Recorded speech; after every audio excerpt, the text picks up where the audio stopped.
What up? What up? What up? What up? Back again. Hello. Back again. Back again. Ah, training camp week 1. Good. We got a short week into a game. So this is gonna be fun.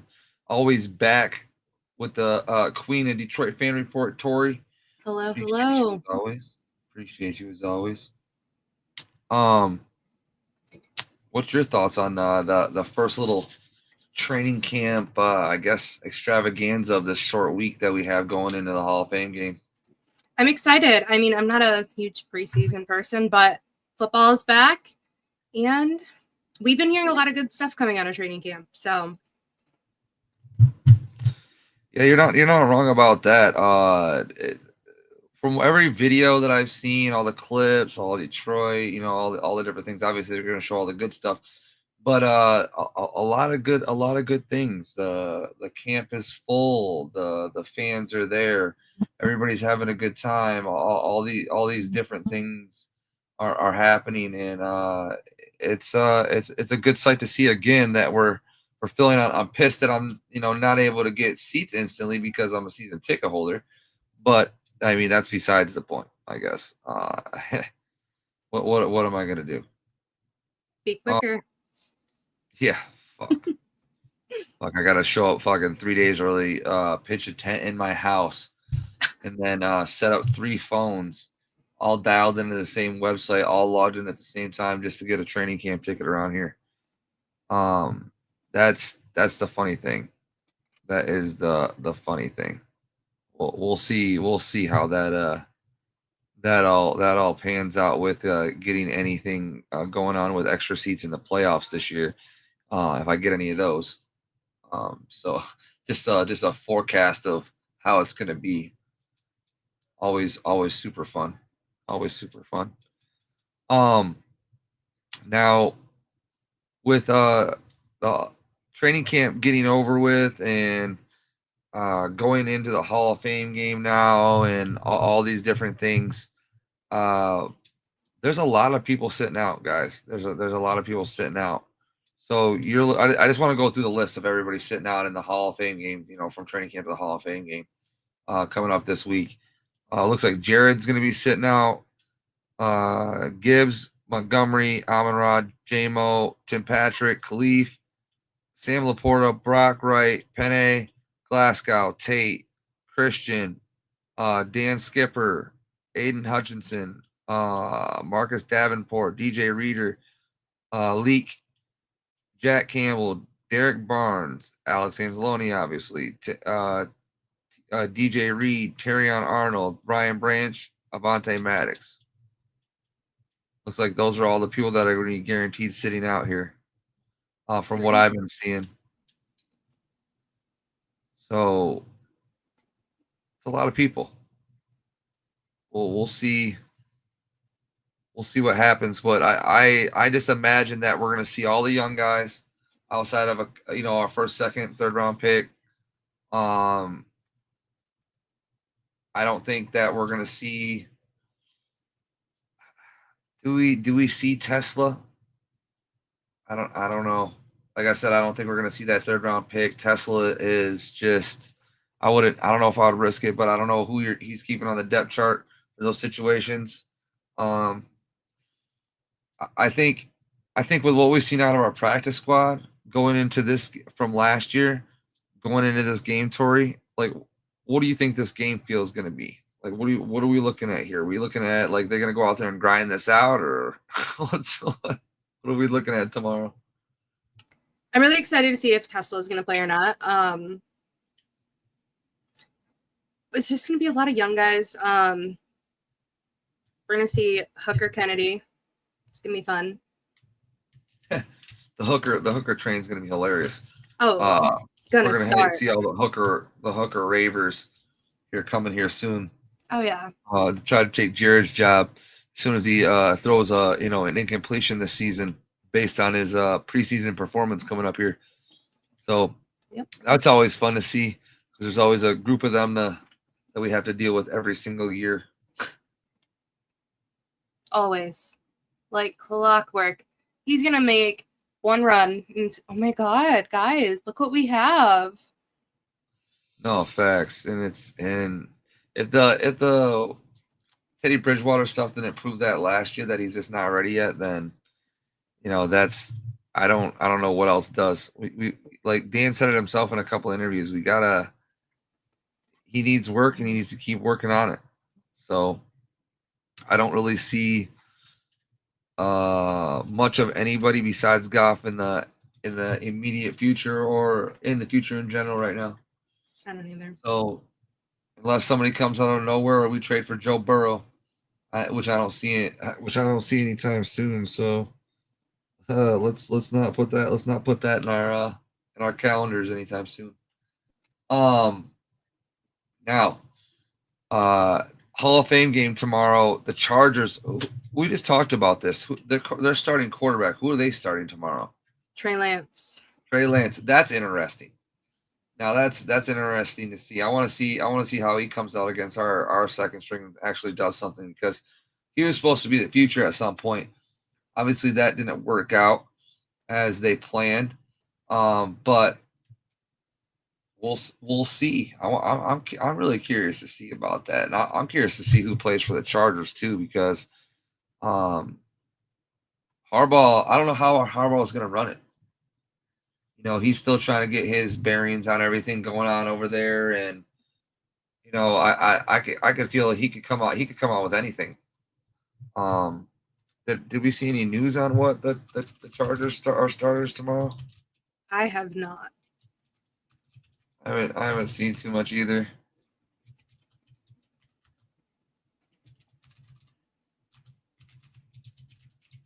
It's like sometimes, like, I feel like these teams like almost leak who's playing and not playing, so the other team doesn't do the same. So it's kind of funny to me sometimes. It is honestly kind of funny to me. Let's see here. All right, let's see here. Let me look. Trey Lance, yep, like you said. Who else they got going on? Trey Lance, let's see. Okay, the third quarterback, DJ. Oh, okay. Ugalungale. Okay, second half, Taylor Heineke, dress and serve emergency quarterback. So DJ Ugalungale. I'm pretty sure that's how you say his name, right? Am I wrong? I believe so, yeah.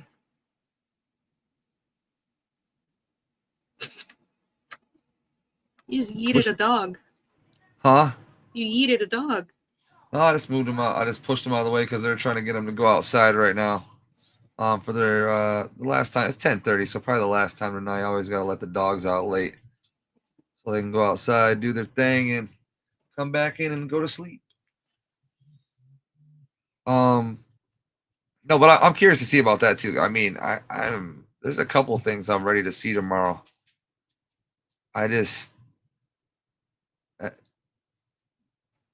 Okay, so Justin's not going to be playing. Okay, let's see here. Said the veterans traditional stars won't play. Okay, yep. So he's playing it smooth like Dan is this first week and going from there. So yeah, we're going to see all backups, all second, third, fourth strings, all rookies except for the first couple rounders from both sides, and that's the way it's going to be. So I imagine this is going to be a very interesting game when it comes to scoring. To me, I think it's going to come out to who comes out a little bit more fired up, and who. Yeah, I would agree with that. What players want to get their jobs done. Any players that you're really specifically looking for in those third and fourth stringers? I really want to see what Ahmed Hassanin. Hassan. Yep. I want to see what he's going to do. I don't know how much they're going to play him or what they're going to do with him. But I've heard great things from his camp. So I do really want to see what he's going to bring. I'm curious too, because they mentioned in which we'll talk about in a second, him in the Inside the Den a little bit. Yeah. How they were kind of interested about him. in the safety from where is it? For Georgia. The safety from Georgia. Yeah, Dan. Dan Jackson. There you we go. So my thing about that is they're interested too, which, you know, obviously we believe in Dan. I mean Brad. We believe in Brad 2,000% when it comes to the draft and his eye for talent and all these different things. It's proven for the most part. His track record is wonderful. You know, I just don't see us. Obviously, sixth, seventh round picks are always, who knows, you know, what we're gonna get, but shit happens. Amon Ra, fourther, you know, other guys coming in. Look at Rodrigo coming in to make a play. Like there's other guys here, that are making an impact and are late rounders. These guys they're doing their thing. My biggest thing is I'm glad we don't have too many of those in our secondary anymore. So all of our later rounder picks for safeties and DBs and all that kind of stuff either became great or faded away. So, which is wonderful because we had one become great. Well, great so far, I guess to say. All right. And we have a great depth chart. Like a lot of these guys that are our third strings could go start somewhere. Yeah, there's some guys that on our team that could get hella reps places, you know, that really are, I don't know, roster just tobacco, I guess the best way to say it. Because to me, we had situations where we had guys down all year with Aiden Hutchinson. We had guys having to fill in at linebacker with Alex getting hurt, Campbell getting hurt for a minute, Derek Barnes going down, secondary going down. We had guys fill in there. We had all types of shit happen everywhere, especially on defense, and we had the depth to come in there and be serviceable. We were scraping all left and right to figure out who we were going to play pass rush, and we figured it out some way or another. So I'm not like, I guess to say, like, worried about our depth when it comes to this game. I think it's going to be a great game for us to see where we're at with some of these guys that we're kind of on the fence with. Because they're going to get a lot of reps. There's not going to be any starters whatsoever from either team or veterans. So, hey, all the young guys, all the guys on the fence, all the guys on the practice squad, go get it. Mm-hmm. We get to see Broderick tomorrow. Yeah, this is a big game for y'all. Because you got to remember, injuries and other shit happens all across the league all the time. You never know when you're going to get your start. Your start's actually up against their second string right guard. Mm-hmm. You know, so competition isn't too far off for some of these positions. Right. Which in my mind, needs to be taken serious by some of these guys because I like some of these guys like Wingo. Like I hope Wingo turns up in this preseason. I want Wingo to be super successful. I think that I like that switch up with that smaller body, athletic D tackle, but that can still play the run. Just combo in there. It's interesting as fuck to me, especially in the pass rush. When you can get a lot of pressure. Say it again. Isn't Wingo out? If he is, I'm just saying. I'm not even saying like for the Hall of Fame game. I'm just saying in general. I'm curious to see like Wingo play because of, you know, pass rush ability from what he is in some of these second stringers and stuff like that. If he is out of the game, that's hey. Yeah, I think he's on the pup. If I remember, I could be wrong, but I want to say it's a knee. So, So, one thing I did want to talk about here, about training camp is Hutch, man. God damn, he's looking good. Way he's running around and what he's doing and all these different things. Like, I don't know. He just looks like he's getting back to normal to me. Right, like he looks great. He just looks great. I'm just looking at a video of him right now. It just looks great. Just phenomenal. Phenomenal. And I'm so happy because um with some of our additions to our secondary, like DJ Reed, we have a situation with Hutch. If he's healthy, we're getting, a little bit above average play from our other pass rushers. We're going to be in a great position, especially with the DBs that we have.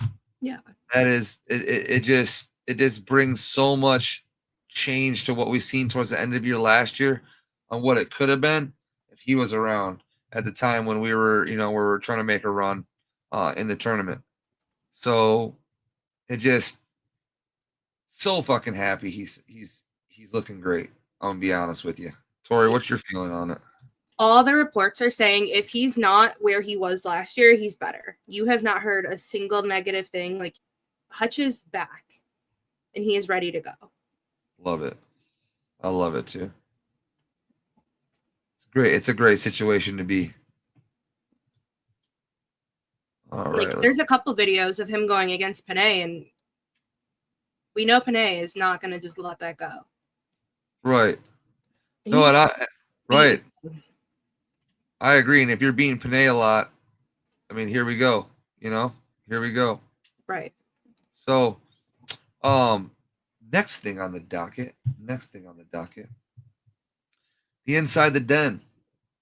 Tori, you watched it. I did. Give us the synopsis.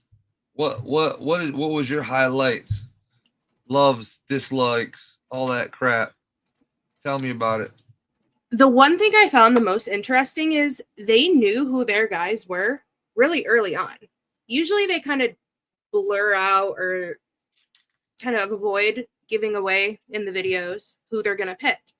But for Tesla, they were talking about him way before. Every guy that they draft, they were talking about after their picks.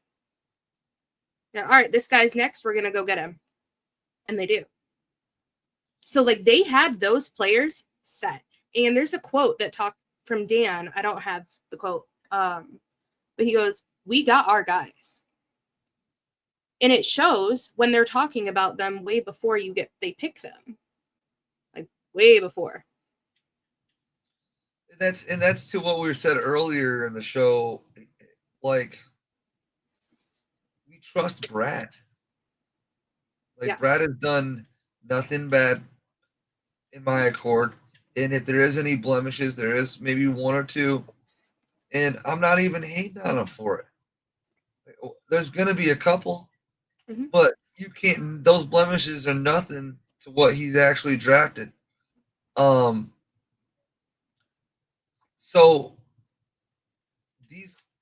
I just love that, because I haven't got a chance to watch it yet. I'm gonna be honest with you guys. I've watched clips of it. Okay.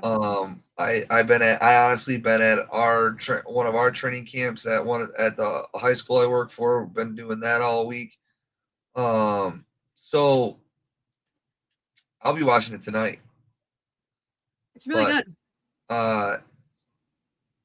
I just think from what Tori is speaking of, these guys are so fucking dialed in when it comes to what they want, how to get it, and if they don't know, if they're not there in this situation to get it, they're gonna figure out and get it situated. Mm-hmm. Regardless of what picks they had to give up outside of like insanity. From a couple of clips that I've seen, like I said, they're like, okay, what do you want? What do you want? Mm-hmm. They counter and they get they get what they want. Especially in a year when we went into this saying we can say fuck the picks a little bit. Go out, our roster depth is already super heavy, right? Go out and use some picks to move up, get the players where you want them, and call it a day. We talked about it all day long. That's what they did. Yeah. We didn't have to move up in the first round and give up a bunch of other picks in different years. But what we did is just moved up in the later rounds to guarantee guys that we really wanted in that third round. Love it. Fucking love it. That's great condensity. What? At the end of one of the nights, end of the second night, they literally said, if we stayed here, who would you have taken? Brad goes, probably that guy at LSU. Talking about yeah.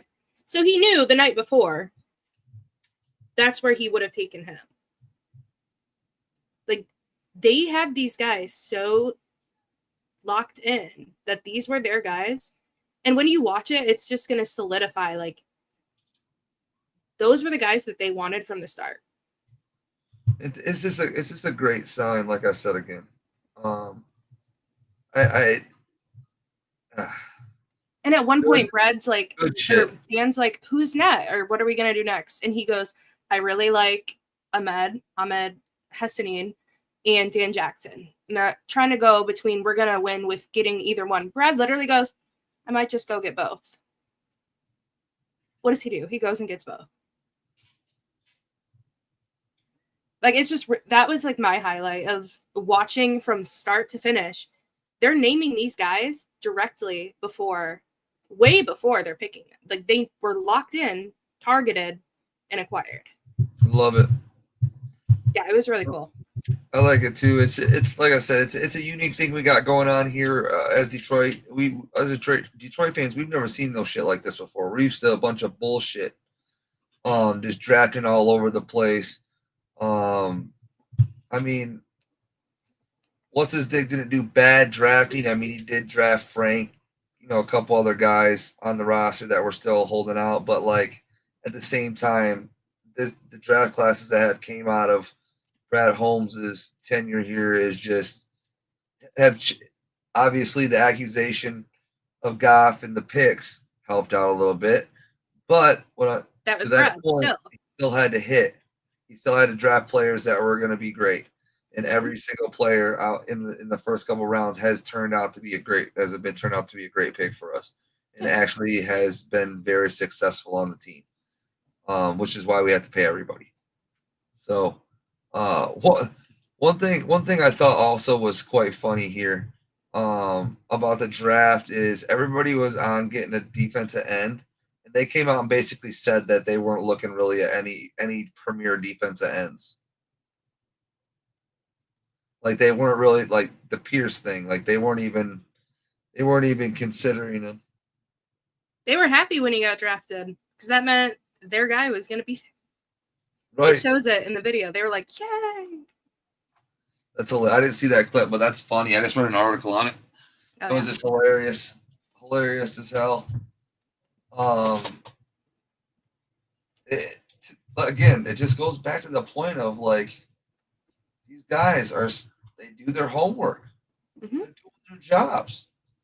We have a competent fucking front office that actually understands what to do, how to put the pieces together, how to pay the right people, how to put the right coaching staff together. Yep. It's a phenomenal sight. And then on top of it, the new ownership that is just going along and rolling with the punches because she sees something that she likes, understands it, and it's just puts her foot down and does it. Mm-hmm. Especially with the Dan Campbell thing. Everybody told her that was a dumb fucking hire. Da-da-da-da-da. Here we are. Greatest coach in Lions history. Argue me. No, there's no argument. Somebody fucking argue me on that. I don't care if it's this fucking early. Greatest coach in Lions history. Name me one better. Nope. No? Got it. That's what I'm saying. So, with that being said, honestly, that's all I really want to talk about today.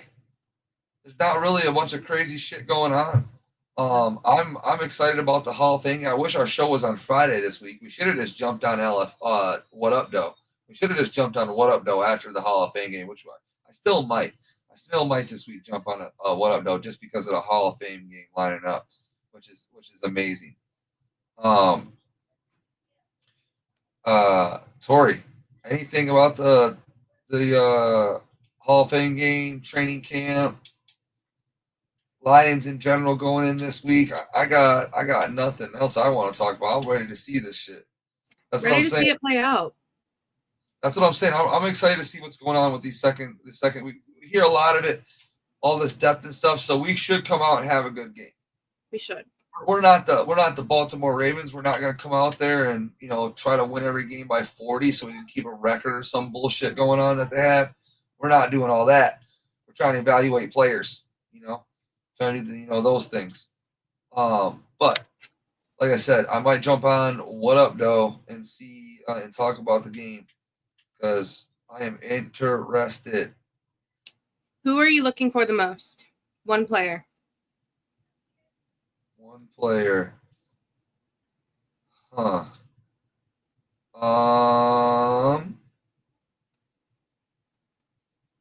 Well, They come out, you sit up in your seat a little bit, squint your eyes and watch. Who's doing that for you? Craig Reynolds. Okay. And that's just because he does get some totes in the games and things like that. But like, this is kind of his like time to get loose a little bit. So it's always kind of fun to see him get crazy. I and the other person too that really is turning me on is Hendon. I'm really excited to see Hendon again this year.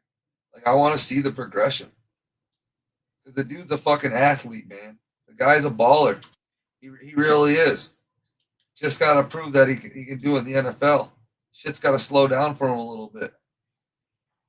But the dude was almost like in the Heisman running for a reason before he got hurt. He ain't no fucking bum. Oh, I totally forgot about this guy. Another guy I'm interested to see this fucking week. Jacob Sailors from the fucking St. Louis Battlehawks or whatever the fuck it is, the arena guy. I want to see him tote the rock, see what he's got. He's from the UFL. We hit on UFL guys. We got a kicker from it. Like, we didn't hit on the other guy from Canada or whatever the fuck it was. But, like... Oh, yeah, I forgot. That was the linebacker. Yeah, like, he was a DN or whatever the fuck he was. But this guy's a running back. Jacob Sailors. Remember that. Jacob Sailors. I think that's going to be funny to see. I'm curious to see how he toasts that bitch. Because he was good. He was good in the UFL. Like he was solid as hell. So I am very, very curious to see. Okay. But what about your one person? Who the hell is your one person? Tesla. Tesla? Tesla. I don't think Tesla's going to get out. I don't even think are they going to put Tesla in? I mean, they're going to let Tesla rock? I think they will. I don't know if it's going to be a lot, but I don't know if it's going to be a whole bunch, but they need somebody to play. I think they will. I think they'll throw him out for a minute. It'd be nice. I'm thinking it's gonna be like all those backup guys that they have on their roster right now. Tom Kennedy. Tom, Lovett, Bell. What else do they got on the roster right now? Meeks, Taylor, like those guys. And it's Shane Zylstra's season too. It is Shane Zylstra's season. This man's gonna finish the preseason with like 4 touchdowns. But he really will. This is gonna be Yeah. this is gonna be silly. Always goes crazy. Anyways, all right, y'all. Y'all have a great night. Tori, have a wonderful night. She's sleepy already. She had a long day at work. Yeah. I had a long day at camp. It was hot out today. But again, y'all have a wonderful night. We'll see you soon. I'll hop on What Up Doe, see what's going on. Talk about this game. Maybe I can drag Tori on. See what's going on. We shall see. We'll see.